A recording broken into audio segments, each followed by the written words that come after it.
आजकल के क्लास में हमने देखा था कि हम कैसे रिलेशनशिप बना सकते हैं वन टू मेनी यूजर और ब्लॉक के बीच में। ठीक है।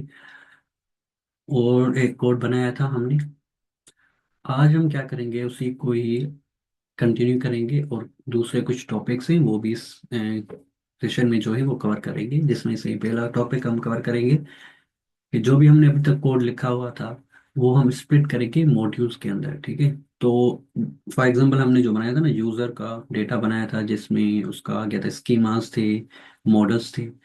अब क्या करेंगे, उनको जो है वो एक इंडिविजुअल फाइल में रखेंगे। अभी के लिए हम क्या कर रहे थे कि जो हमने मॉडल्स बनाए थे,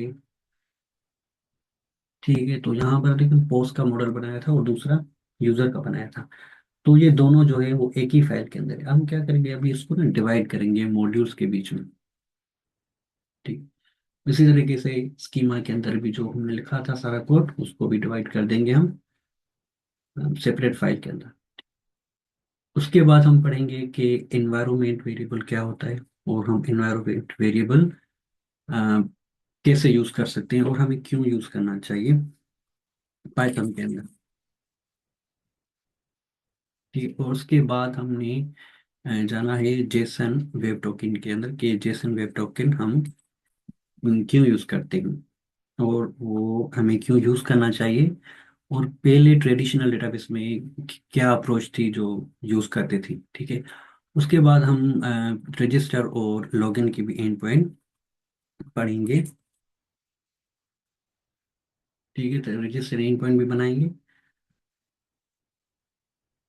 तो सबसे पहले हम क्या करते हैं कि जो हमने फाइल्स बनाए थे, ठीक है, अब उसको डिवाइड कर देते हैं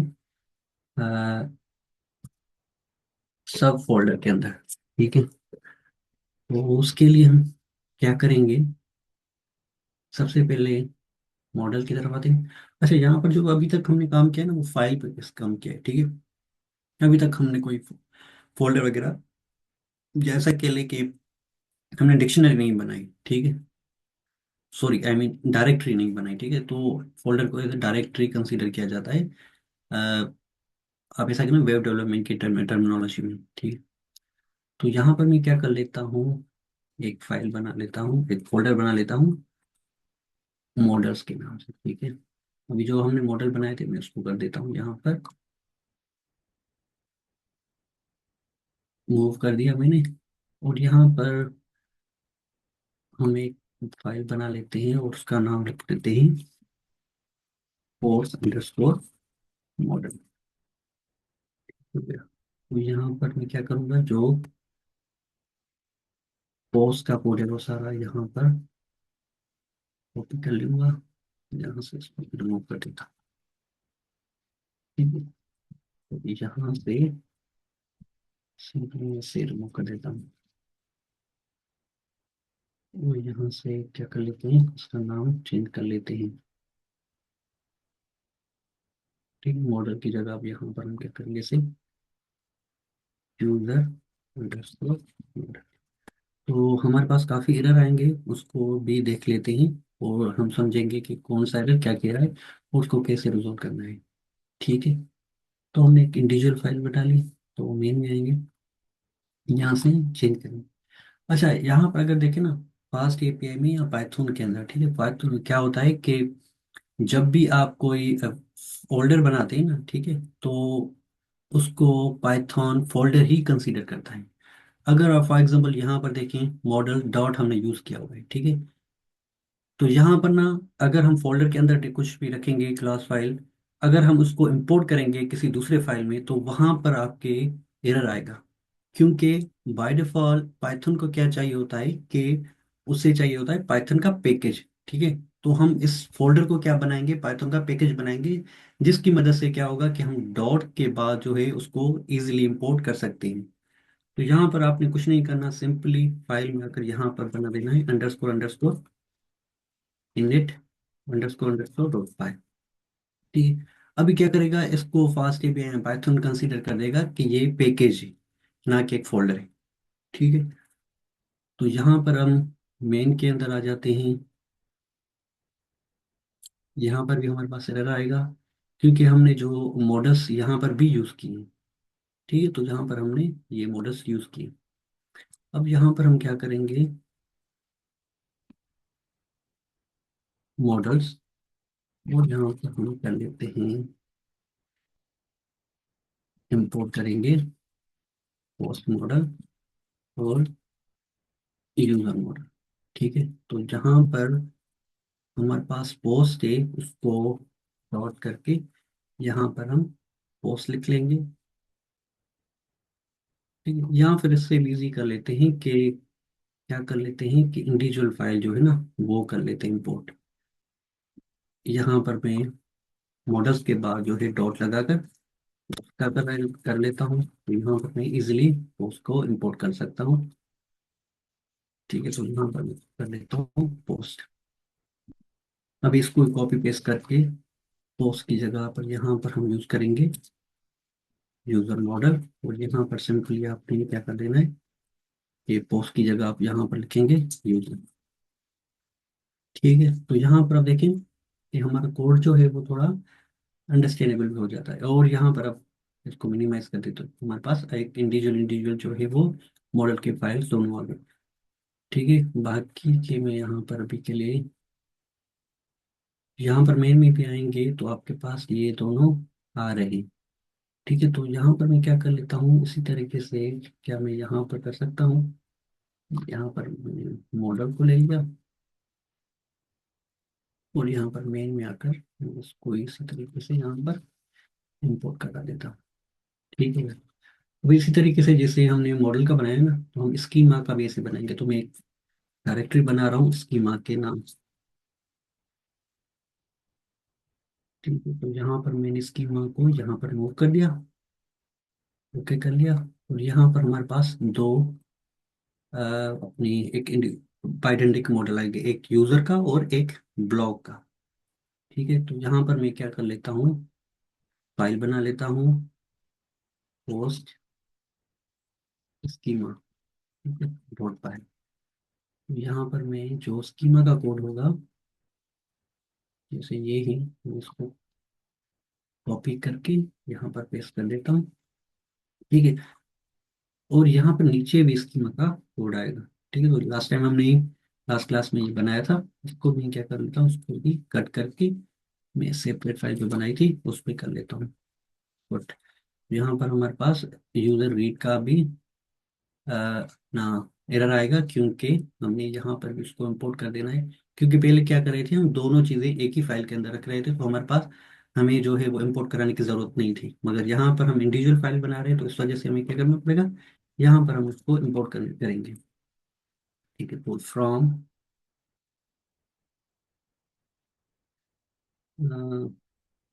एक पहले जो है हम को भी बना लेते हैं, इसका नाम रीनेम कर देते हैं, क्योंकि हमें कर देना है यूजर स्कीमा। ठीक है, यहाँ मैं इसको ओके कर लेता हूँ।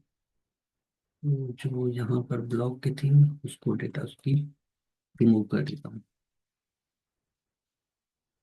ठीक हो गया, तो यहाँ पर पोस्ट का भी रहा है, हम इसे अभी इंपोर्ट करा देते हैं। ठीक है, तो यहाँ पर मैं क्या कर लेता हूँ, फ्रॉम स्कीमा। ठीक है, तो ये आपके रूट डायरेक्टरी पे आपने पहले जो है ना वो लिखना है, रूट डायरेक्टरी क्या है, स्कीमा है, यहाँ पर स्कीमा लिख लेंगे।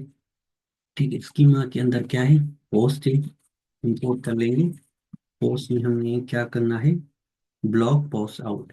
ठीक, यहाँ पर मैं कर लेता हूँ ब्लॉक पोस्ट आउट को इंपोर्ट कर। और इसी तरीके से हम क्या करेंगे, ब्लॉक के अंदर जो यूजर आ रहा है उसको इंपोर्ट करा देंगे फ्रॉम स्कीमास डॉट यूजर। और यहाँ पर हमने सिंपली यूजर रीड को इंपोर्ट करा देना है। ठीक है, तो यहाँ पर भी हमारा काम हुआ खत्म। और हम क्या कर सकते हैं, राउट्स का। ठीक है, तो राउट्स का भी हम जो है वो एक इंडिविजुअल फाइल बना लेंगे, एक इंडिविजुअल डायरेक्टरी बना लेंगे। क्योंकि राउट के अंदर आएंगे तो हमारे पास पोस्ट भी आ रही है, यूजर्स भी आ रहे हैं, और यूजर यूजर। क्योंकि अभी जो हम काम करेंगे ना, अब जैसे कि अब लास्ट वीक है, तो हम लास्ट वीक में क्या करेंगे, एक माइक्रो सर्विसेज भी बनाएंगे और मोनोलिथिक आर्किटेक्चर दोनों बनाएंगे। ठीक है, तो यहाँ पर क्या होगा कि आप जो है वो ग्राफिकली, जैसे HTML पेज के अंदर आप पोस्ट क्रिएट कर सकते हैं, रीड कर सकते हैं, मतलब देख सकते हैं, डिलीट भी कर सकते हैं और अपडेट भी कर सकते हैं। ठीक है। और हम जो है इस आज के लेक्चर में लॉगिन और रजिस्ट्रेशन का भी जो है वो राउट्स बनाएंगे। तो हम वो भी ग्राफिकली बनाएंगे कि कोई भी यूज़र होगा या ऑथर होगा, अगर उसने कोई पोस्ट बनानी है तो सबसे पहले उसे लॉगिन करना पड़ेगा। ठीक है। लॉगिन करने के बाद क्या होगा कि वो अपनी पोस्ट जो है वो क्रिएट कर सकता है।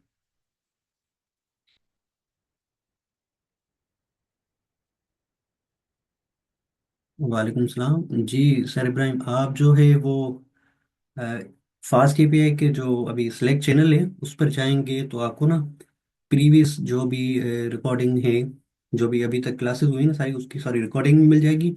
और उसी के साथ आपको गिटहब की भी लिंक मिल जाएगी, जो अभी तक हमने जो भी चीज़ कवर की है उसका सारा कोड डे वाइज उसके गिटहब पर पड़ा हुआ है। तो आप उसे भी देख सकते हैं। और साथ साथ जो है ना आप वीडियो देखेंगे, उसके साथ जो है कोड कॉपी करके यहाँ आप खुद भी लिख सकते हैं, तो आपको वो बेहतर समझ में आएगा। ठीक है। क्योंकि फास्टी पे हमने बेसिक से ही लिखा है, बेसिक से ही काम किया है। अगर आपको ऊप और पाइथन बेसिक आती है तो आप इजीली कवर कर सकते हैं।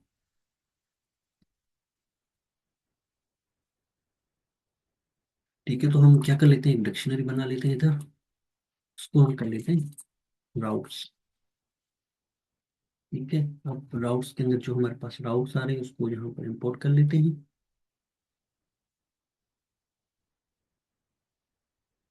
अभी यहाँ पर हमारे पास कौन से राउट्स आ रहे हैं, एक यूजर का राउट है और दूसरा है पोस्ट का। तो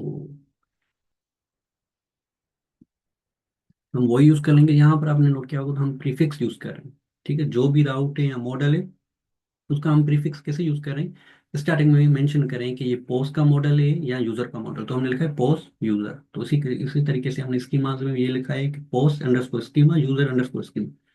यहाँ पर भी हम वही अपना यूज करेंगे टर्मिनोलॉजी। तो यहाँ पर आपने भी वही सेम ही लिख देना है। पोस्ट है तो पोस्ट अंडरस्कोर राउट। यहाँ पर आकर मैं क्या कर लेता हूँ कि जो भी पोस्ट की थी वो यहाँ से कॉपी करके यहाँ पर पेस्ट कर दिया। ठीक है। और इसके बाद मैं क्या कर रहा हूँ कि यहाँ पर जो हमारे पास फाइल बनी हुई इसको रीनेम करके मैं कर देता हूँ यूजर अंडरस्कोर राउट। ठीक है। तो यहाँ से मैं पोस्ट की डेटा कर देता हूँ डिलीट। ठीक हो गया। तो हमारे पास जो है कोड अभी छोटा हो गया है, क्योंकि पहले क्या था कि सारी फाइल्स एक साथ आ रही थी। ठीक है। और यहाँ पर हम क्या कर सकते हैं दूसरा, यहाँ पर जो है वो ये नहीं है, इसको हम कर लेते हैं। क्योंकि अभी हमारे पास जो भी डेटा आएगी वो यूजर की आएगी, तो पोस्ट का हम कर देते हैं डिलीट। और इंटीग्रिटी इसको भी बना लेंगे। ठीक है। तो यहाँ पर अब जैसे हमने लास्ट टाइम पढ़ा था ना कि हम जो है वो इस प्रीफिक्स कैसे लिख सकते हैं, तो यहाँ पर हमने देखा यूजर्स, हर एंड पॉइंट में यूजर्स लिख रहे हैं। ठीक है। तो हम इसको मिनिमाइज कैसे कर सकते हैं, तो यहाँ पर आपने, यहाँ पर आकर आपने लिख देना है प्रीफिक्स, लिखेंगे स्लैश यूजर्स। ठीक है। तो अब यहाँ पर अगर यहाँ पर लिख रहे हैं तो यहाँ पर आपने यूजर लिखने की जरूरत नहीं, क्योंकि जब आप इसी एंड पॉइंट को हिट करेंगे तो वो खुद ही इसको अपेंड कर देगा यूजर के साथ। ठीक है।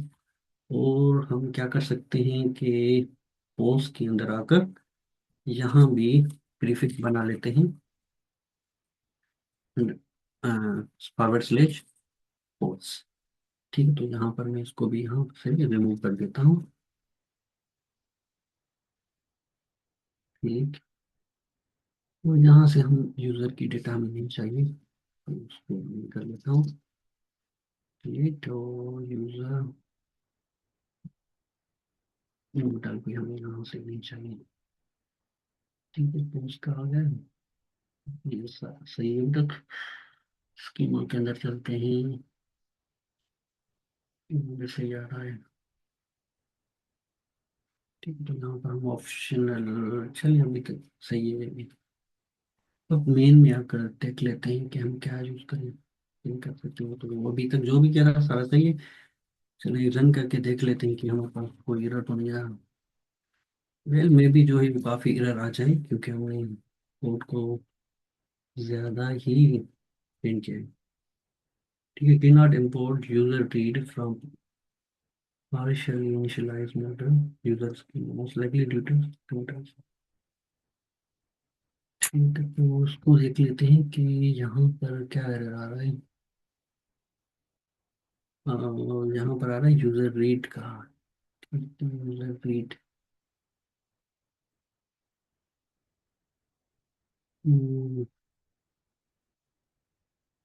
यहाँ पर हमने किधर यूजर रीड यूज किया है इसके बारे में।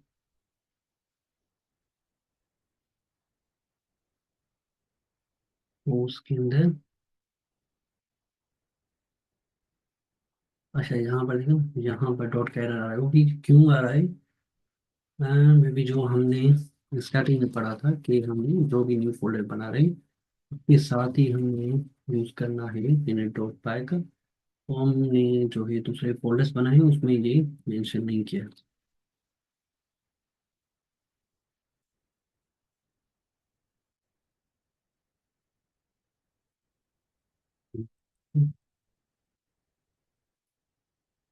मॉडल के सामने हमने इनट यूज किया है, ठीक है, यहाँ पर भी इनट यूज किया है, यहाँ पर भी किया है।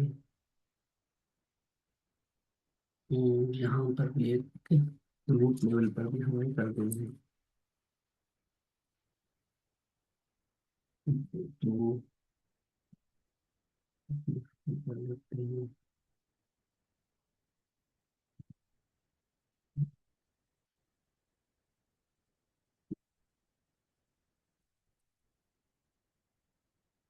क्या कर देते हैं सर्वर, क्योंकि समटाइम्स जो है वो सर्वर की तरफ से भी आता है। हम्म।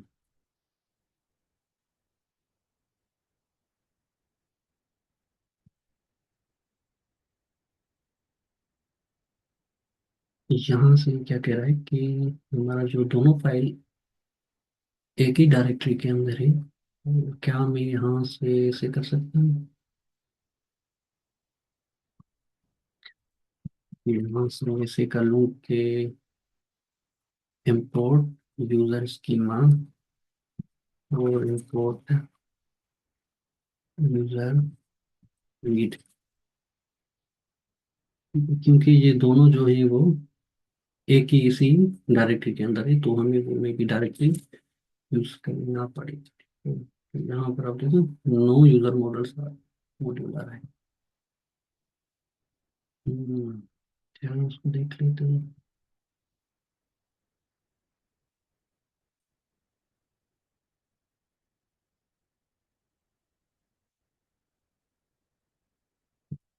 इस तरह से कर लूँ।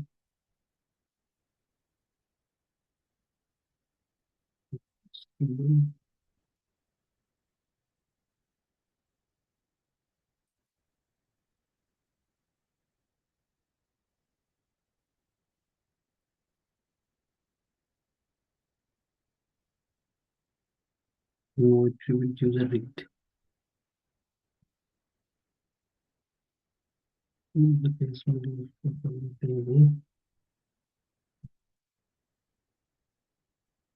जब भी आप काम करते हैं एज ए डेवलपर, आपको बहुत सारे एरर का सामना होता है। तो अभी मैं क्या कर लेता हूँ, ओपन कर लेता हूँ।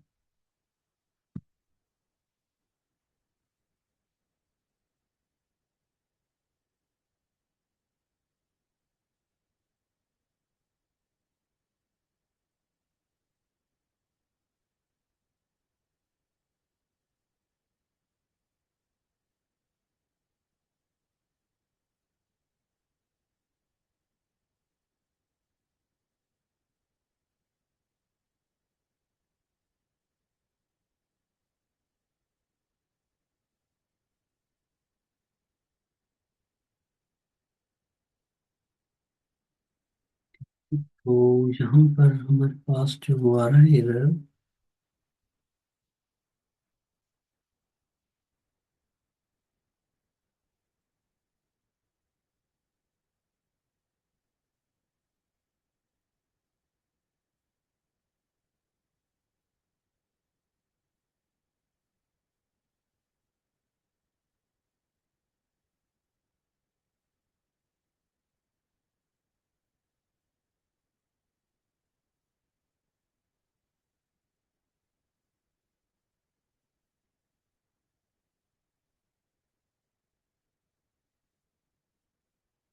अच्छा, तो हम क्या कर रहे हैं कि यहाँ पर पोस का मॉडल ले रहे हैं, ठीक है। अभी फॉर एग्जांपल जो है ना, यहाँ पर हम मॉडल के पोस का ले रहे हैं, ठीक है। नहीं, पोस का नहीं, वो किधर था, राउट्स के अंदर। यहाँ पर हमने ना मेन फोल्डर पे पहले क्या कर लेते हैं, जो राउट्स का आ रहा था, ठीक है। तो यहाँ से हम पिक कर लेते हैं पोस का राउटर, ठीक है। तो यहाँ पर हम कर सकते हैं यूजर राउटर।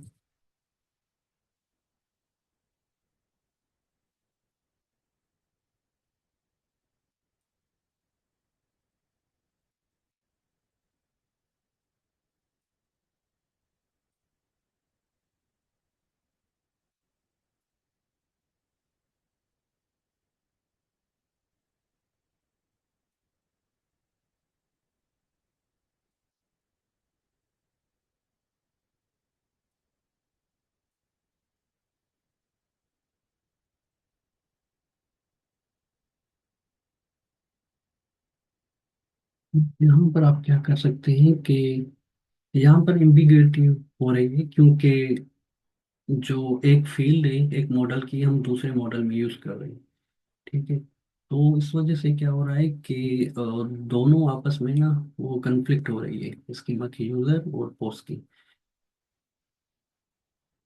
तो इसको एक्सप्लिसिटली जो है ना वो बताना पड़ेगा कि हम यूज कर रहे हैं ये। इसको क्या कर लेते हैं यहाँ पर, इसको ऐसे कर सकते हैं, मॉडल रिबिल्ड।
ये अजीब एरर है।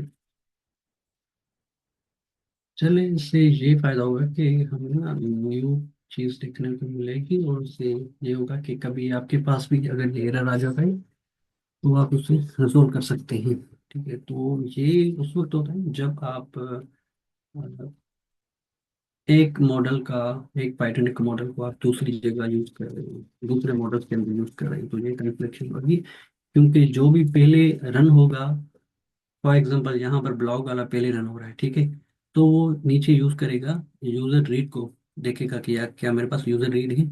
तो और अगर उसे नहीं मिलेगा तो वो क्या, वो एरर थ्रो कर देगा, क्योंकि यूजर जो मॉडल है यूजर रीड वाला पाइथन, वो उसके बाद जो है वो रन हो रहा है, ठीक है। तो ये लाइन होती है उसको क्या करेंगे, रीबिल्ड करने की। अगर जब आपके पास वो मिल जाए ना तो फिर आप रीबिल्ड कर दें, ठीक है। मगर यहाँ पर जो एरर है वो थोड़ा, क्या कर लेते हैं, उसको कॉपी करके चेक कर लेते हैं कि एरर क्यों है।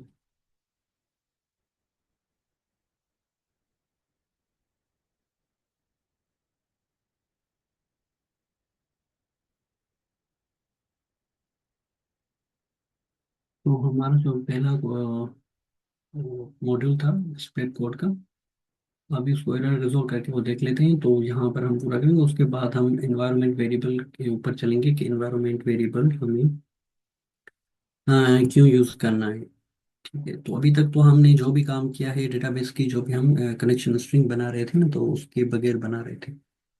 मगर क्या होगा जब हम उसको डिप्लॉय करेंगे लाइव, पर तो हमें वो चीज़ें जो है ना वो छुपानी पड़ती है।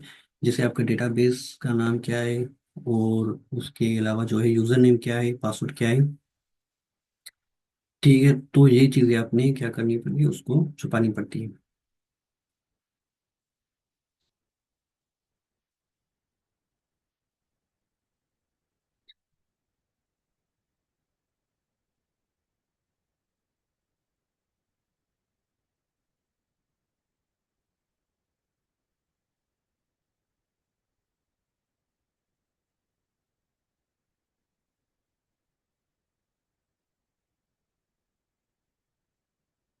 ये यहाँ पर भी आ रहा है कि आप जो है एक मॉडल का स्कीमा के आप दूसरे मॉडल में नहीं कर सकते। ठीक है, तो अभी के लिए हम क्या कर लेते हैं कि इसको एरर को भी हम देख लेते हैं, क्योंकि अभी हमने ना जल्दी से काम भी कर देना है बाकी का। तो मैं क्या कर लेता हूँ कि यूजर रीड का जो है ना सिर्फ यहाँ से आकर, जो यूजर रीड वाला था सिर्फ उसको मैं कर लेता हूँ यहाँ से,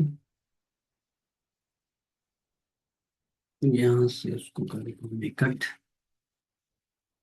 ठीक है, और यहाँ पर हम कर लेते हैं, उससे पहले जो है यहाँ पर कर लेते हैं पेस्ट। यहाँ पर जाहिर सी बात है हमारे पास एरर आएगा, तो हमें बेस मॉडल ये वाला यूज कर देना। ठीक है, तो यहाँ ये इसको मिल जाएगा कि यूजर भी यहाँ से ले लेगा। तो यहाँ से हमने जो इम्पोर्ट किया था उसको डाल लेते हैं अभी के लिए। ठीक है, और यूजर रीड में यहाँ जाएंगे तो यहाँ पर ब्लॉग पोस्ट आउट आ रहा है, तो यहाँ से हम ब्लॉग पोस्ट आउट था जो, उसे कर लेते हैं कट। ठीक है, और यहाँ पर हम क्या कर लेते हैं, यूजर से पहले उसको कर लेते हैं import। फिर इससे क्या होगा कि हमारा जो एरर था वो रिजॉल्व हो जाएगा।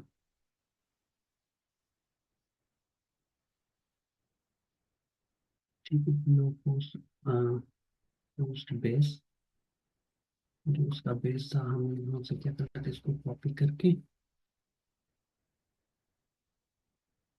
यहाँ पर रखते थे, तो हमारे पास जो भी फीस लगेगी वो हमारे पास मिल जाएगी। और उसके बाद क्या करेंगे, हम उस मॉडल को यहाँ पर इंपोर्ट कर लेते हैं। ठीक है, हमारे पास ब्लॉग आउट आ गया, तो ऊपर से जो हमने इंपोर्ट किया था उसको हटा देते हैं। कॉपी के लिए क्या होगा कि हमारे पास जो रख था वो चला जाएगा। इंपोर्ट ब्लॉग क्रिएट जो इसकी।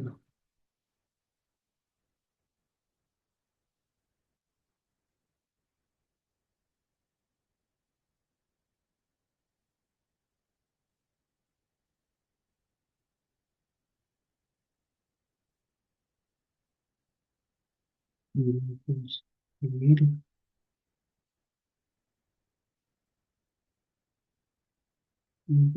क्या कर रहा है कि बस कह रहा है कि can not import name blog post create from schema user. ठीक है, तो यहाँ पर हमने कहाँ पर जो है वो इम्पोर्ट किया, इसको यूजर मॉडल के अंदर हमने किया है blog post create, blog post create. ठीक है, तो हमारे पास एक और एरर आ रहा है, ब्लॉग पोस्ट आउट। यहाँ पर तो हमने कोई भी ब्लॉग पोस्ट क्रिएट के नाम से कोई भी एक स्कीमा नहीं बनाया हुआ। तो देख लेते हैं इसको कि ये क्यों आ रहा है।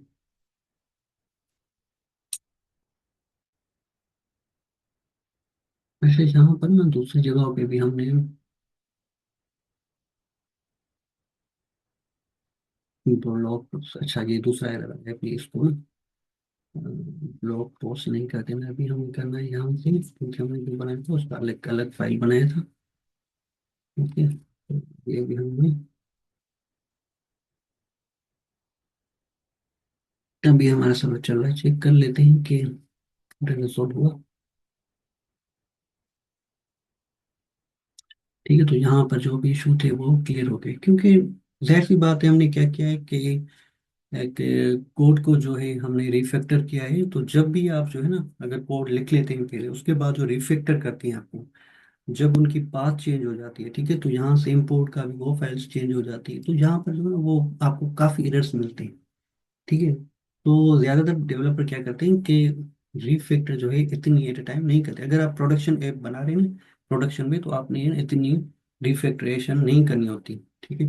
तो यहाँ फिर आप ऐसा कर सकते हैं, आपके न्यू प्रोजेक्ट बनाएंगे, या आप क्या करेंगे, डेवलपमेंट इन्वायरमेंट या स्टेजिंग इन्वायरमेंट पे आप ये चीज़ें अपनी क्लियर कर लेंगे। फिर उसके बाद क्या करेंगे आप, वो चेंजेस आप कर सकते हैं डेवलपमेंट पे, उसके बाद आप डिप्लॉय कर सकते हैं लाइव पे। ठीक है, तो हमारा रिफैक्टर हो गया है। अब उसके बाद क्या है, हमारे पास जो अभी तक लिखा था हमने डेटाबेस फाइल बनाया, तो यहाँ पर जो है वो स्ट्रिंग, जो कनेक्शन स्ट्रिंग हमने क्या किया है कि फाइल के अंदर बनाए। अभी ये आपने नहीं बनाना। ठीक है, अगर आप जो है वो डिप्लॉय कर दें लाइव पर, एज अ लाइव कर देते ना अपनी वेबसाइट प्रोडक्शन पर, तो आपने ये चीज़ इनका ख्याल रखना है कि ये आपको शो नहीं करवानी एंड यूजर को। ठीक है। तो उसके लिए क्या होता है कि हम क्या कर लेते हैं, एक यूवी के थ्रू ना एक पैकेज जो है वो हम इंस्टॉल कर देते हैं, पाइथन अंडरस्कोर .in। ठीक है। तो ये पैकेज क्या करता है कि आप जो भी स्टेजिंग अपना एनवायरमेंट एनवायरमेंट वेरिएबल में जो भी आप डेटा रखेंगे ना, ठीक है, तो उसको क्या करेगा, आप दूसरे फाइल में जो है आप उसको इंपोर्ट कर देगा।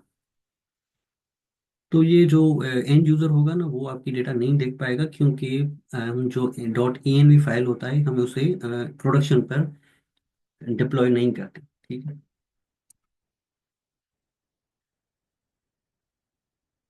यूवी सॉरी यूवी तो हमें करना है यूवी एड। ठीक है, हमारे पास फाइल आ जाना चाहिए। ठीक, तो यहाँ पर हम क्या करेंगे, फाइल बना लेंगे .env के नाम से। ठीक है। तो यहाँ पर जो हमने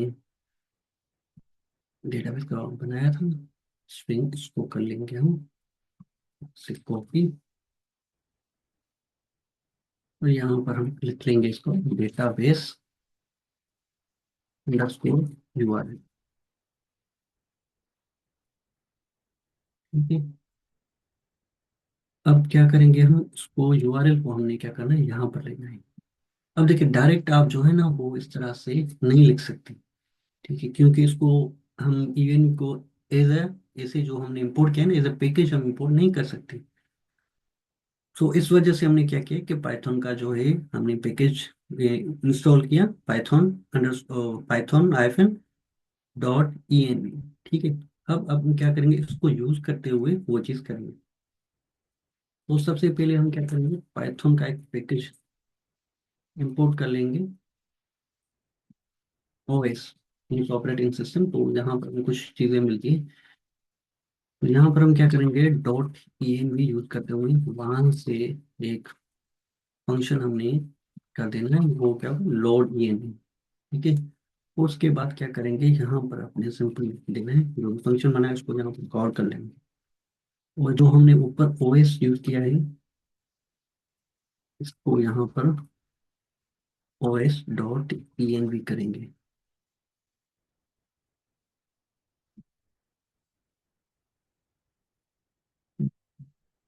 तो यहाँ पर जो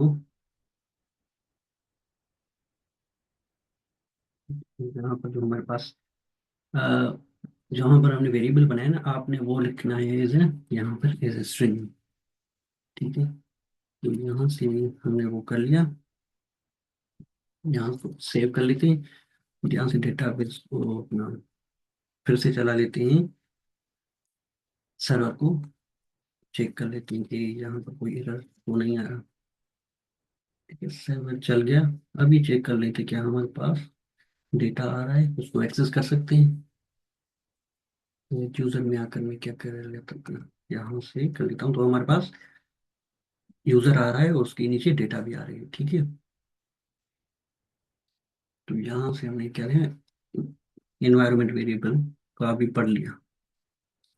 और नीचे दूसरा क्या था, वो था जेसन वेब टोकन। ठीक, अब चलते हैं जेसन वेब टोकन क्या होता है।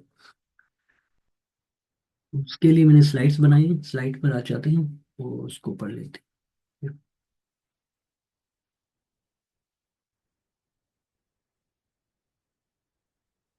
Secure authentication with JWT and hashing in fast API. ठीक है। तो JWT हम क्यों यूज़ करते हैं? हम यूज़ करते हैं ऑथेंटिकेशन के लिए, ठीक है। तो जो भी अब हमारे केस में क्या होगा, जो भी पोस्ट बनाएगा ना, पोस्ट बनाने से पहले उसकी ऑथेंटिकेशन लाजमी है कि उसे लॉगिन करना पड़ेगा हमारे ऐप के ऊपर। लॉगिन करेगा, उसके बाद क्या करेंगे हम, जो एक टोकन जनरेट करेंगे और उस टोकन को ही यूज़ करते हुए जो भी यूज़र होगा वो अपनी पोस्ट बना सकता है, ठीक है। तो चलते ही देखते हैं। अच्छा, यहाँ पे what is Jason web token, ठीक है। JWT का फुल फॉर्म होता है जेसन वेब टोकन। क्योंकि compact and URL safe, JWT is compact URL safe token format designed for securely transmitting information between parties, and JSON job object is a small size, make it efficient for transmission, ठीक। अब Jason web token क्या होता है? एक simply as a string होती है, ठीक है। जैसे हमने स्ट्रिंग अब पढ़ा हुआ है, डेटा टाइप में स्ट्रिंग, तो उसमें एक कोड होता है हेक्साडेसिमल में, ठीक है। तो वो हम क्या करते हैं, जनरेट करते हैं, ठीक है। जब कोई भी लॉगिन करेगा हमारी वेबसाइट के ऊपर, या जनरली आप जो है वो लॉगिन करते हैं फेसबुक के ऊपर या कोई सोशल मीडिया के ऊपर, आप जो भी लॉगिन करते हैं ना, तो वो आपको क्या करते हैं, उसका सर्वर जो होता है वो आपको एक टोकन जनरेट करता है, ठीक है। टोकन जनरेट करता है, और उसके बाद जब भी आप कोई रिक्वेस्ट भेजते हैं या कुछ सर्च करते हैं या फीड देखते हैं या आप कोई रील देखते हैं, तो क्या होता है, वो आपकी उसके साथ जो है ना, वो टोकन भी उसके साथ चला जाता है कि ये यूज़र देख रहा है।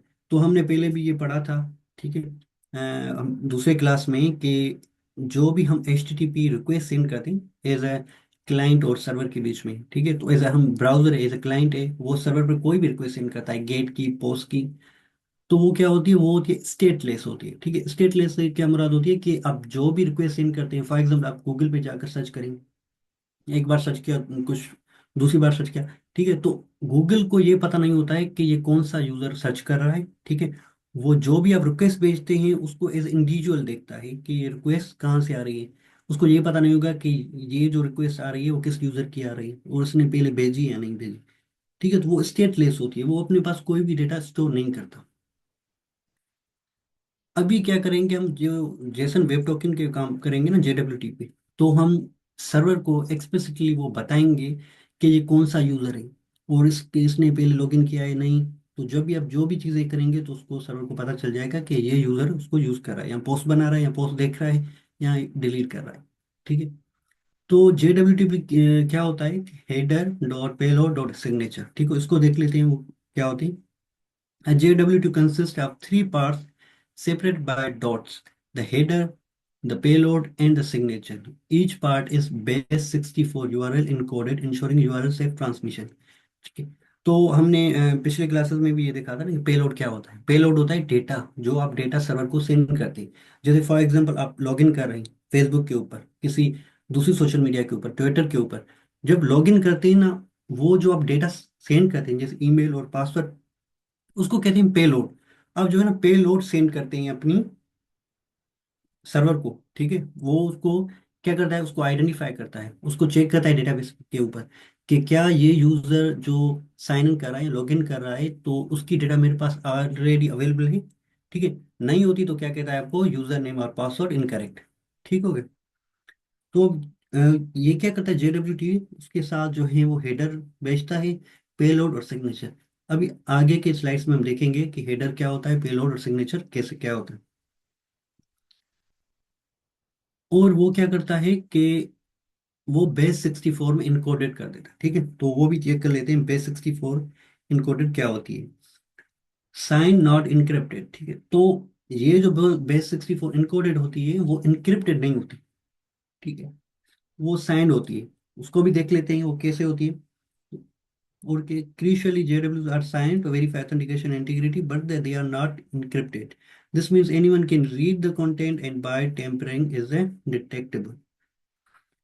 चलिए, इसको समझने से पहले हम एग्जांपल देख लेते हैं कि ये क्या है। तो यहाँ पर एक तो ये जो है ना, ये एक वेब टोकन हो गया, ठीक है। तो ये जनरेट करता है टोकन आपका, जो आप सिग्नेचर, आप जो लॉगिन करेंगे कोई भी किसी ऐप के ऊपर, तो आपको वो रिटर्न कर देता है ये टोकन, ठीक है। ये टोकन आपको रिटर्न करता है। जैसे आप फॉर एग्जांपल चैट GPT की कोई भी आप ले लेते हैं ना उसका सब्सक्रिप्शन ले लेते हैं, तो आपको एक टोकन देता है, और टोकन को यूज करते हुए क्या करते हैं आप जो है वो रिक्वेस्ट सेंड करते हैं। ठीक है, जो भी आप ऐप बनाते हैं, जनरेटिव एआई में ऐप बनाते हैं, तो आपके पास टोकन होना लाजमी होता है। तो उसी के थ्रू आप क्या करते हैं कि चैट जीपीटी को मॉडल को यूज करते हैं। चलिए एग्जाम्पल देख लेते हैं, जैसे अभी यही एग्जाम्पल देख लेते हैं। तो यहाँ पर क्या किया है कि ये गामा डॉट ऐप जो है एक वेबसाइट है, वहां पर क्या किया है, मैंने लॉगिन किया है। ठीक है, यहाँ पर मैंने लॉगिन किया है, आई एम यासर अली 110। ठीक है, तो यहाँ पर जैसे मैंने लॉगिन किया है तो जाहिर सी बात है, हर मर्तबा जो भी मैं रिक्वेस्ट भेजता हूँ तो उसको कैसे पता चल जाता है कि मैं यासर हूँ, या मैं जो भी यूजर हूँ। ठीक है, तो अभी उसको देख लेते हैं कि वो डेटा कैसे सेव कर रहा है, या ऐसे जेसन वेब टोकन वो कैसे सेव कर रहा है। तो यहाँ पर एप्लीकेशन के अंदर आया। ठीक है, अभी जो जेसन वेब टोकन होते हैं ना, वो टेम्परेरी हमारे ब्राउजर के अंदर सेव होते हैं। ठीक है, तो ब्राउजर में भी काफ़ी ऐसी चीज़ें होती है जहाँ पर वो टोकन सेव हो सकती है, जैसे लोकल स्टोरेज भी हो गया। ठीक है, और उसके बाद कुकीज हो गया, ये कुछ, और उसके बाद सेशन स्टोरेज होती है। अभी इसके यहाँ पर नहीं चलते, क्योंकि कुकीज में भी हम जो है वो आगे चल के उसको पढ़ेंगे। तो यहाँ पर मैं कुकीज में आया, और यहाँ पर आप देखेंगे कि इसी वेबसाइट का नाम होगा एमा डॉट इन। तो यहाँ पर आप ना उनके बहुत सारे नेम और वैल्यूज मिल जाएंगे। मगर हम क्या करेंगे, यहाँ पर आप देखेंगे gamma session.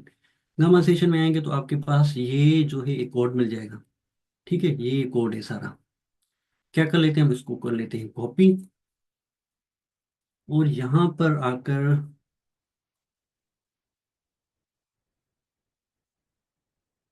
JWT play ground को ओपन कर लेते हैं। कि हमारे पास काफ़ी वेबसाइट ऐसी हैं जो यूज़ करती हैं, हम यूज़ करेंगे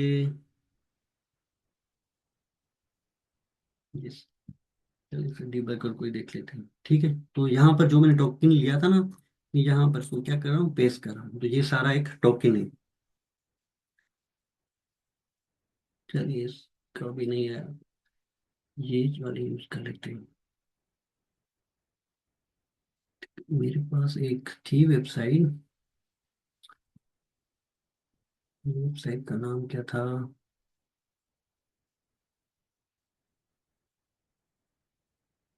यहाँ से ना वो देख लेते हैं, वो इजी भी है और समझते हैं, ये वाली ऑनलाइन JWT डिकोडर। ठीक है, तो पहले हम ये कर लेते हैं कि JWT के जो टोकन हमारे पास डेटा आ रही है ना, उसको डिकोड कर लेते हैं। तो जैसे ये हमारे पास आ रही थी एक स्ट्रिंग है टोकन फॉर्मेट में, यहाँ पर मैं क्या कर लूँ, उसको टोकन पेस्ट कर लेता हूँ। ठीक है, तो यहाँ पर आप देखेंगे हेडर में हमारी सारी डेटा आ गई। यहाँ पर देखें ना, यहाँ पर क्या है, हेक्साडेसिमल में एक टोकन बना हुआ है, स्ट्रिंग में समझ में नहीं आ रही। अब जब हम इनको डिकोड किया ना, तो हमारे पास ये डिटेल सारी आ रही। तो यहाँ पर देखें नेम यासिर अली आ रहा है, और यहाँ पर ईमेल में देखें आई एम यासिर अली 110, जहाँ से मैंने क्या किया था, यहाँ यहाँ पर मैंने लॉग इन किया था। तो यहाँ पर आप देखें ना, गेमा सेशन में उनकी सारी जो भी डेटा मेरे पास पड़ी थी, जो भी मैंने ना जैसे लॉग इन किया था, वो सारी उसकी डेटा पड़ी हुई है। ठीक है, सारी डेटा यहाँ से मिल गई। अब यहाँ पर अगर आपके अंदर देखेंगे तो इसके सेशन के अंदर जो है ना, वो एक और टोकन मिल रहा है, ये और टोकन मिल रहा है। तो ये क्या कर रहा है, वो डेटा के अंदर भी दूसरी सेशन टोकन बना रहा है। अच्छा, यहाँ पर जो है मैंने आप कहा था कि एक चीज थी, तो अभी के लिए क्या कर लिया था, इसको कर लेते हैं और उसको थोड़ा समझ लेते हैं कि यहाँ पर क्या कह रहा था। तो देखिए यहाँ पर कह रहा था कि crucially JWT tokens are signed to verify authenticity and integrity, but they are not encrypted. This means anyone can read the content by tampering is detectable. अब यहाँ पर देखिए वो कह रहा है कि कैन बी रीड, जैसे कि अब अभी तो यहाँ पर जो है ना वो साइन था। ठीक है, अच्छा एक और बात, यहाँ पर जो है इनक्रिप्टेड नहीं है, यहाँ पर साइंड है।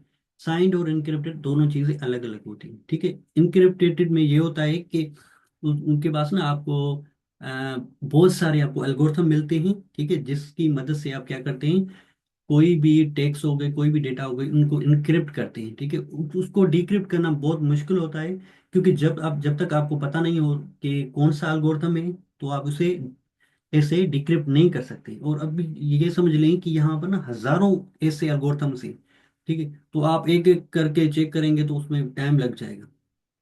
तो यहाँ पर क्या है, साइन करा है। साइन से हमें ये पता चल गया कि ये JWT टोकन है। JWT टोकन में हम क्या करेंगे, यहाँ पर अगर टोकन का डेटा देंगे तो यहाँ पर उनकी ना सारी जो भी डेटा होगी हमें वो मिल जाएगी। तो जैसे यहाँ पर हेडर्स में मिल रही है हमारे पास क्या आ रही है, ये आ रही है। ठीक है, अब ये क्या कर लेता हूँ कि ये जो एक्सेस टोकन आ रहा है ना, तो मैं क्या कर लेता हूँ, इसको कॉपी कर लेता हूँ।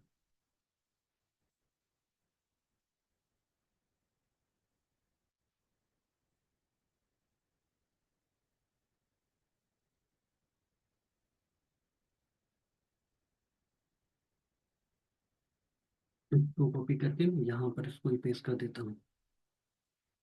ठीक है, तो यहाँ पर आप देखें तो हमारे पास हेडर आ गया। हेडर के नीचे आप देखें पेलोड। पेलोड में हमारे पास क्या डेटा आ रही है कुछ, जैसे एसयूबी होता है सब्जेक्ट। ठीक है, सब्जेक्ट होता है कि कौन सा सब्जेक्ट है। तो यहाँ पर जो है यूजुअली क्या होता है कि यूजर आईडी आती है, जो भी अभी मेरा जो यूजर है। ठीक है, जहाँ पर जो यूजर बना हुआ है ना, तो यहाँ पर क्या आ रहा है, उसकी यूजर की आईडी आ रही है कि इस आईडी के ये आईडी है जो भी यूजर अभी लॉगिन है। ठीक है, तो यहाँ से आप नीचे आएंगे तो दूसरी चीजें भी आपको मिल जाएगी। इस सेट, तो यहाँ पर जो सेशन बनाया वो किसने बनाया है, तो यहाँ इस वेबसाइट के ऊपर इन्होंने बनाया है। और यहाँ पर इशू कब हुआ था, ठीक है, एक्सपायर कब हुआ था, और उसका स्कोप क्या है, क्या क्या कर सकता है। टोकन यूज कर रहा है एक्सेस टोकन, और यूजर नेम क्या है उसका गूगल के ऊपर। ठीक है, तो ये सारी उसकी चीजें आ रही है। उसके बाद हेडर में क्या आ रहा है थे, हेडर में आ रहा है कि ये कौन सा एल्गोरिथम यूज कर रहे हैं। ठीक है, तो RS 256 एल्गोरिथम यूज हो रहा है, और ये KID आ रही है, उसकी मेटा डेटा आ रही है। ठीक है, अभी क्या कर लेते हैं कि यहाँ पर आप देखिए ना, वो कह रहा था दिस एनीवन कैन रीड, कोई भी पढ़ सकता है जैसे अभी हमने पढ़ा। मगर कह रहा है कि टेम्परिंग इज डिटेक्टेबल। उससे क्या होता है, अब यहाँ पर जो है हमारे पास टोकन तो मिल गया है, क्या हम इसको यूज करते हुए किसी का दूसरे का अकाउंट जो है वो यूज कर सकते हैं। यहाँ पर क्या कर सकते हैं, या दूसरी फॉर एग्जांपल इसको चेंज करके अपनी आई ईमेल लगाकर फिर उसको इधर ही सेट कर दें, तो क्या हम इसे यूज कर सकते हैं। ठीक है, तो यहाँ पर मैं क्या कर रहा हूँ, फिर से इसको कॉपी कर रहा हूँ। ठीक, अच्छा उससे पहले ना ये आप देख लें कि डॉट आ रहा है इधर, वो इधर भी देखें डॉट आ रहा है। तो ये जो पहला स्ट्रिंग आ रहा है वो हेडर का है, और ये इसके बाद जो दूसरा आ रहा है डॉट के, यहाँ पर पेलोड है, और उसके बाद जो नीचे है वो सिग्नेचर होता है। ठीक है, तो अभी हम बनाएंगे, खुद का भी बनाएंगे। अभी के लिए मैं क्या कर लेता हूँ, यहाँ से ना इसको मैं पेस्ट कर लेता हूँ। हमारे पास डिटेल्स आ गई, तो क्या मैं यहाँ से चेंज कर सकता हूँ इसको। ठीक है, जैसे यासर अली है 110, यहाँ पर मैं कर लेता हूँ यासर अमीर। आई एम यासर अमीर। ठीक है, चेंज कर लिया। अगर ऊपर देखे ना, जब यहाँ से मैं चेंज कर रहा हूँ कुछ भी तो यहाँ पर भी चेंज हो रहा है। ठीक है, तो यहाँ पर क्या कर लेता हूँ, मैं इसको कॉपी करके तो यहाँ पर इसको इधर पेस्ट कर लेता हूँ। ठीक है, मैंने क्या किया, उसको मॉडिफाई कर दिया, थोड़ा चेंज कर लिया। अभी क्या करते हैं कि इसको पेज को रिफ्रेश कर लेते हैं, तो क्या होता है,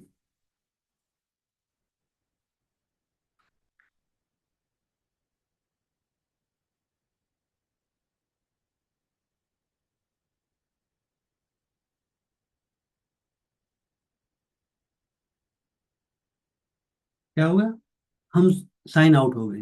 क्योंकि गेमा को पता चल गया है कि किसी ने जो है वो एक्सेस टोकन जो हमारे पास पड़ा था, जो सेशन टोकन हमने हमारे पास पड़ा था, उसको किसी ने थोड़ा मॉडिफाई किया है, चेंज किया है। तो उसने क्या किया कि वो सेशन टोकन जो है हमारे पास जो पहले उन्होंने बना के दिया था, वो क्या खुद के पास चेक किया। ठीक है, कि क्या जो सेशन टोकन हमने बनाया था वो इससे मैच कर रहा है।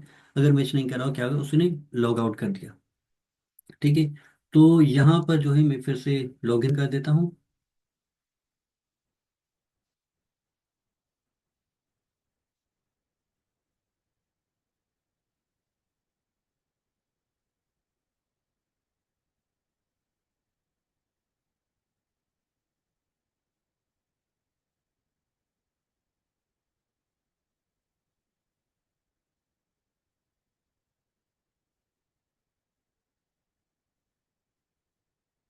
ठीक है, तो यहाँ पर वो कह रहा था कि बट टेम्परिंग इज डिटेक्टेबल, जैसे अभी इसने डिटेक्ट कर दिया कि कोई चेंजेस हुई है। ठीक है, अब बात यहाँ पर आती है कि हमने ये सारा कुछ तो ठीक है, मगर हमें यूज क्यों करना है। तो सबसे पहले हमने जो बात की थी कि स्टेटलेस होती है, ठीक है। स्टेटलेस होता है, और JWT enable stateless authentication mechanism eliminating the need for server side session storage, ठीक है। अब ट्रेडिशनल आप कह लेना वेब एप्लीकेशंस में या वेबसाइट्स में क्या होता था कि पहले जब आप लॉगिन करते थे तो सर्वर अपने यहाँ ना एक सेशन बना लेता था कि इस यूजर ने ना लॉगिन किया है, तो यहाँ पर मैंने सेशन बना लेता हूँ, उसकी डेटा रख लेता हूँ, और उसको क्या करता है, सिंक कर देता था, ठीक है। तो जब भी आप रिक्वेस्ट सेंड कर देते तो उसको पता चल जाता था कि ये यूजर जो है वो रिक्वेस्ट कर रहा है इसकी तरफ। मगर इसका जो है ना काफी ड्रॉबैक्स थे, ठीक है। ड्रॉबैक्स ये भी थे कि फॉर एग्जांपल अभी जो सेशन बना है at a time 1 billion user वो क्या कर रहे हैं, वो लॉगिन कर रहे हैं, तो हर किसी का सेशन बनता जाएगा, और उसको स्केल करना ना बहुत बड़ा मुश्किल था। और यहाँ से उनकी डेटा भी ज़्यादा क्या कर देती, वो अपनी हो जाती थी, एक्स्ट्रा डेटा हो हमारे पास हो जाती थी। हमें क्या चाहिए था कि हम ऐसा कोई सॉल्यूशन लेकर आए जो हमारे यहाँ भी डेटा सेव ना हो, सिर्फ यूज़र के यहाँ। तो यहाँ पर अब देखें तो क्या हो रहा है कि यूज़र के यहाँ डेटा सेव हो रहा था, और टोकन सेव हो रहा था। तो ये इसका ये फायदा हुआ कि हम इसको ना, जैसे अभी यहाँ पर कुकीज नहीं है, ठीक है, तो उसका ये फायदा होगा कि अ, आपको आप जो है वो सेशन को एज अ टेम्परेरी रख सकते हैं, ठीक है। टेम्परेरी मतलब 30 मिनट के लिए सेशन हो गया। या थोड़ा जो ना एक एग्जांपल ले लेते हैं, आप में से अगर किसी ने ना बैंकिंग एप्लीकेशन यूज़ की होगी, ठीक है, बैंकिंग एप्लीकेशन के यूज़ की होगी, तो आपने नोटिस क्या होगा कि अब अगर आपने बैंकिंग ऐप जो है ओपन की, अगर उसको मिनिमाइज करके किसी दूसरी ऐप पे चले जाएं, तो अगर वापस आकर आपने बैंकिंग एप्लीकेशन में आएंगे ना, तो वो क्या होता है, लॉग आउट हो जाता है ऑटोमेटिकली। या आपके फॉर एग्जांपल बैंकिंग एप्लीकेशन खुली हुई है और आपने क्या किया है, मोबाइल को ऑफ कर दिया है, स्क्रीन ऑफ कर दी है, तो 1 या 2 मिनट के बाद क्या हो जाता है, फिर लॉग आउट हो जाते हैं, ठीक है। तो बेसिकली वो तो सेशन बनाते थे, मगर एग्जाम्पल के थ्रू ये ले रहे, ठीक है, वो अपना टोकन जो है वो एक्सपायर हो जाता था, ठीक ठीक है। तो JWT क्या होता है कि उसके साथ जो है ना एक एक्सपायरी डेट भी होती है, जैसे हमने यहाँ पर देखा था एग्जाम्पल के ऊपर, ठीक है, एग्जाम्पल में हमने देखा था ना यहाँ पर। तो यहाँ पर देखिए इशू कब हुआ था और एक्सपायरी डेट क्या है। अगर यहाँ पर डेट यहाँ पर आ जाएगी ना, तो आपका जो ऑटोमेटिकली लॉग आउट हो जाएंगी किसी भी वेबसाइट के ऊपर, ठीक है। इसके बहुत ज़्यादा फायदे हैं, ठीक है। एक तो ये कि अगर फॉर एग्जाम्पल किसी ने आपका ना सेशन टोकन चोरी कर लिया और उसको यूज कर रहा है, तो वो तब तक यूज कर सकता है जब जो है ना सेशन आपका एक्सपायर नहीं हो जाता, ठीक है। तो ये नहीं होगा कि अगर एक बार मर्तबा जो है उसने लॉगिन कर लिया तो वो लॉगिन ही होगा, नहीं। जब आपने ना एक्सपायरी डेट दी है, तो अगर उस डेट को जो है वो टच करेगा तो उसके बाद जो है वो लॉग आउट हो जाएगा। तो इसका ये भी फायदा है कि वो टेम्परेरी होता है। तो अगर दूसरी मर्तबा आप लॉगिन करेंगे तो आपको ना दूसरी मर्तबा जो है वो दूसरा टोकन जो है आपको मिलेगा, और उसकी एक्सपायरी डेट भी अलग होगी, ठीक है। ऑटोमेटिक एक्सपायरी, ठीक है। तो ये एक उसका फीचर है। और यहाँ पर टेम्पर टेम्पर प्रिवेंशन, जैसे अभी हमने देखा कि अगर फॉर एग्जांपल आप कोई भी चेंजेस कर लेते हैं तो उसको क्या कर रहा था, वो डिटेक्ट कर रहा था, ठीक है। और ये बेस्ट फिट होता है जब आप एपीआई बनाते हैं, JWT आप तब यूज करते हैं जब आप एपीआई बनाते हैं। यहाँ स्पा स्टैंडर्ड होता है, ठीक है। स्पा होता है कि सिंगल पेज एप्लीकेशन, जैसे रिएक्ट है सिंगल पेज एप्लीकेशन होती है, तो उसके लिए हम क्या करते हैं, JWT टोकन यूज करते हैं,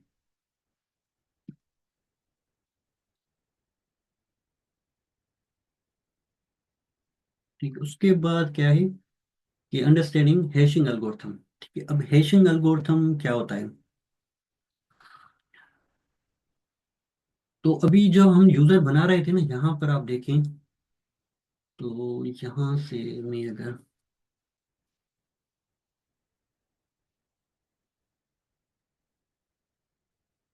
चलिए यहाँ पर जो है ना हमने यूजर का पासवर्ड गेट नहीं कर रहे थे, ठीक है, पोस्ट, तो यहाँ पर यूजर है।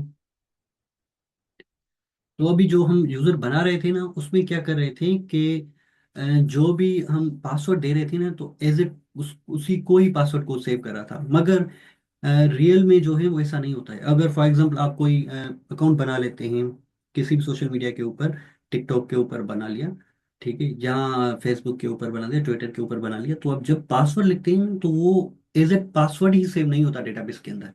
ठीक है, जैसे आपने पासवर्ड लिख दिया अली 1 2 3, तो डेटाबेस में उसी तरीके से सेव नहीं होता है। उसको क्या करते हैं, वो कन्वर्ट करते हैं उस पासवर्ड को, एनक्रिप्ट करते हैं हैशिंग के ऊपर।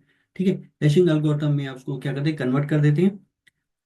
तो इससे ये फायदा होता है कि फॉर एग्जांपल अगर किसी ने हैक कर लिया, ठीक है, कोई भी अकाउंट या डेटाबेस हैक कर लिया, तो वो आपका पासवर्ड देख नहीं पाएगा कि आपका पासवर्ड क्या था। ठीक है, क्योंकि उसको तो इनक्रिप्टेड कोई भी कोड मिलेगा, जैसे यहाँ पर देखा था हमने, यहाँ पर इससे इनक्रिप्टेड मिलता है। ठीक है, तो उसको ये पता नहीं होगा कि पासवर्ड एक्चुअल में क्या था, और ना ही उसको अपना डिकोड कर सकता है, क्योंकि उसे पहले ये पता होना लाजमी है कि कौन सा एल्गोरिथम इन्होंने यूज किया है इनक्रिप्शन के लिए, तो उसी एल्गोरिथम के थ्रू वो डिक्रिप्ट कर सकता है। ठीक है, तो अभी उसको हम बट देखेंगे कि हैशिंग एल्गोरिथम कैसे यूज करते हैं, और हम अपने पासवर्ड को एल्गोरिथम में हैशिंग में कैसे कन्वर्ट करेंगे। तो फास्ट एपीआई में हमारे पास जो लाइब्रेरी रहती है, पास डॉट लिब के साथ मिलती है, और उसमें हम बहुत सारे हैशिंग एल्गोरिथम मिलते हैं। तो कॉमन जो थे वो है बीक्रिप्ट है, अर्गोन 2 है, पीबीके डी एफ 2, हमारे पास जो कॉमन एल्गोरिथम्स होते हैं।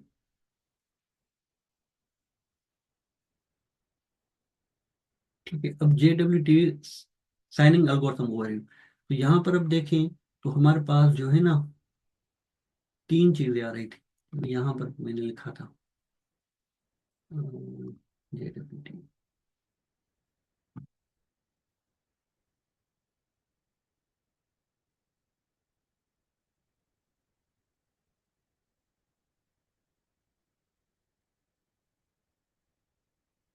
तो यहाँ पर देखिए, header.payload.signature। तो हेडर में क्या होता है कि एल्गोरिथम होता है कि आपने कौन सा एल्गोरिथम यूज किया है, जैसे यहाँ पर है ACS 256 एल्गोरिथम हमने यूज किया है। तो इस सारे बहुत सारे एल्गोरिथम्स होते हैं, ठीक है, तो कोई भी आप यूज कर सकते हैं, मगर जो मोस्ट कॉमन होता है वो ACS 256 होता है, जैसे हमने हम गेमा डॉट ऐप में भी देखा था कि वो भी यही यूज कर रहे थे। ठीक है, उसके बाद टाइप कौन सा है, तो हम जो टाइप यूज करेंगे वो होगा JWT, जेसन वेब टोकन। ठीक है, तो ये हमारा क्या है, हेडर है। और हेडर के बाद क्या आता है, पेलोड आता है, जैसे हम लिखे सब आईडी क्या है, ईमेल क्या है, या सिर्फ एग्जांपल, और एक्सपायरी, तो ये अलगो अपना टोकन है वो कब एक्सपायर हो। ठीक है, तो हमने ये लिखा है टाइम स्टैम्प्स पे। ठीक है, तो हम देखेंगे कि टाइम स्टैम्प्स क्या होते हैं, और उसी के साथ जो है ना सिग्नेचर। ठीक है, सिग्नेचर में आपने क्या लिखनी है, एक सीक्रेट की रख देनी होती है। ठीक है, तो ये आपने किसी को नहीं बतानी होती। ठीक है, सिग्नेचर की रखेंगे, वो होगी यूनिक, और इसको हम जनरेट करना भी सीखेंगे कि उसके जनरेट कैसे कर सकते हैं। तो ये तीनों चीजें आपने क्या कर देनी होती है, ये आपने सेंड करनी होती है, और ये आपको ना एज ऐसे जेसन वेब टोकन मिलेगा। ठीक है, तो यहाँ से आएंगे डॉट के, तो यहाँ पे डॉट से यहाँ पर क्या होगा, एल्गोरिथम है। उसके बाद जो है दूसरे डॉट पर आएंगे, तो यहाँ पर आपका पेलोड होगा, और यहाँ पर जो है आपकी सिग्नेचर होगी। ठीक है, यहाँ सीक्रेट की होगी, ये वाले। ठीक है, अब यहाँ पर आए, अब वो कह रहा था कि वो साइनिंग वो आप कैसे कर सकते हो। ठीक है, तो यहाँ HS 2 जो हमने देखा था, सिमेट्रिक साइनिंग एल्गोरिथम से। ठीक है, तो हम वो खुद जनरेट करना सीखेंगे। चलिए आगे चलते हैं।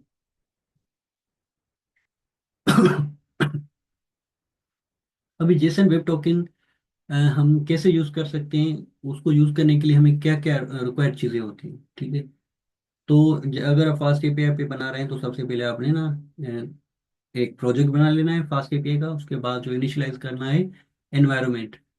ठीक है, तो यहाँ एनवायरमेंट आप क्रिएट करके उसको एक्टिवेट कर देंगे, जो हमने पिछले क्लासेस में पढ़ा है। ठीक है, तो वहाँ पे आपने दूसरी क्या एक्स्ट्रा लाइब्रेरी चाहिए होगी JWT यूज करते हुए, आपको चाहिए होगा पाई JWT, ये आपको चाहिए होगा जेसन वेब टोकन। उसके बाद चाहिए होगा PWD argon 2। ठीक है, तो ये दो लाइब्रेरी आपको चाहिए होगी जेसन वेब टोकन के साथ काम करने के लिए। ठीक हो गया।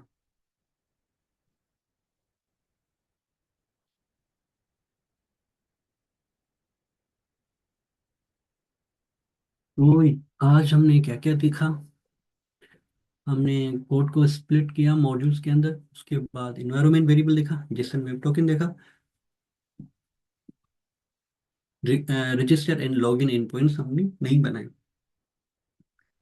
क्योंकि क्लास जो है वो टाइम इधर ही ओवर हो गया, तो इंशाल्लाह कल के क्लास में हम स्टार्टिंग में जो है वो रजिस्टर और लॉगिन का एंड पॉइंट्स बनाएंगे, और उसी के साथ जो है हम लॉगिन के साथ और रजिस्टर के साथ, दोनों के साथ हम जेसन वेब टोकन बनाएंगे। ठीक है, तो जब आप रजिस्टर करेंगे तो उसी के साथ आपका जो है वो टोकन बन जाएगा, और जब आप लॉगिन करेंगे तो उसी के साथ आपने क्या करना है, उस टोकन को सेंड कर देना है। तो वो हम ये भी देखेंगे, और अभी कैसे कुकीज़ में वो, जिस तरह से अभी हमने एग्जांपल देखा ना कि गेमा ऐप जो है वो कुकीज़ में सेव कर रही थी टोकन, और हम भी उसी कुकीज़ में सेव कर लेंगे टोकन, और जब हम लॉगिन करेंगे तो उसी को भी यूज़ करेंगे। ठीक है।